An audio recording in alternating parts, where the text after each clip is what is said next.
ശരി, thank you doctor. ശരി. ഐസിയുവിന് മുന്നിൽ നിൽക്കാതെ നീ എന്താ ഇവിടെ വന്ന് നിൽക്കുന്നേ? ഡോക്ടറമ്മ വിനയേട്ടനെ കയറി കണ്ടോ? കണ്ടു. ഞാൻ ഡോക്ടറോട് സംസാരിക്കുകയും ചെയ്തു. എനിക്ക് മനസ്സിലായത് അവർ വിനയചന്ദ്രന് ഏറ്റവും നല്ല ട്രീറ്റ്മെന്റ് ആണ് നൽകുന്നതെന്നാ. പേടിക്കണ്ട, ആള് സുഖപ്പെടും. Thank you ഡോക്ടറമ്മ. ഈ ഉപചാരമൊന്നും എന്നോട് വേണ്ട. നിനക്കൊരു തെറ്റുപറ്റിയെന്ന് വിചാരിച്ച് ഞാൻ നിന്നെ വിട്ടുകളയൊന്നുമില്ല.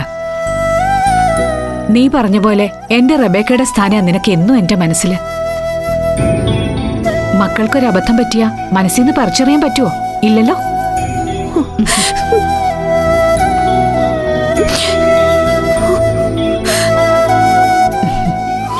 നോക്ക്, കരയാനുള്ള കാരണങ്ങൾക്ക് വേണ്ടി നമ്മൾ കാത്തിരിക്കേണ്ട. അത് നമ്മളെ തേടി തനിയെ വന്നോളൂ. പക്ഷേ നമ്മുടെ കണ്ണീര് തുടച്ച് ആശ്വസിപ്പിക്കാൻ പിന്നാലെ ആരും വന്നുകൊള്ളണമെന്നില്ല. അത് വേണം ഓർമ്മിക്കാൻ. തൽക്കാലം ആ കാര്യം ഓർത്ത് നീ കരയണ്ട. കണ്ണു തുറയ്ക്ക്.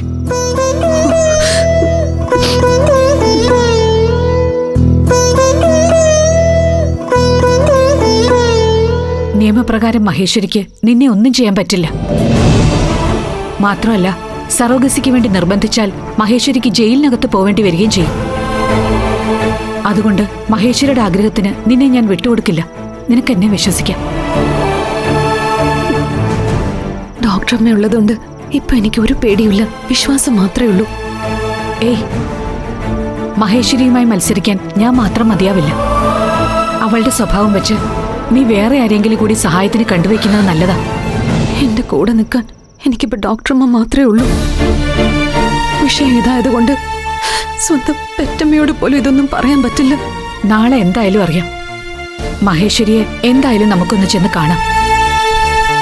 എന്നോട് കാണിച്ച ഈ ചതിക്കുള്ള മറുപടി അവൾക്ക് കൊടുത്തല്ലേ പറ്റൂ. നാളെ വിനയന്റെ അടുത്ത് വേറെ ആരെങ്കിലും നിർത്തി ഞാൻ വിളിക്കുമ്പോ നീയും എന്റെ കൂടെ വന്നോളൂ. പെട്ടെന്ന് തന്നെ മഹേശ്വരിയോട് നമ്മൾ നമ്മുടെ നയം വ്യക്തമാക്കിയില്ലെങ്കിൽ അപകടമാണ്. നമുക്ക് നോക്കാം എന്താ അവള് ചെയ്യാൻ പോകുന്നതെന്ന്. ശരി, എന്നാ ഞാൻ ഇറങ്ങട്ടെ.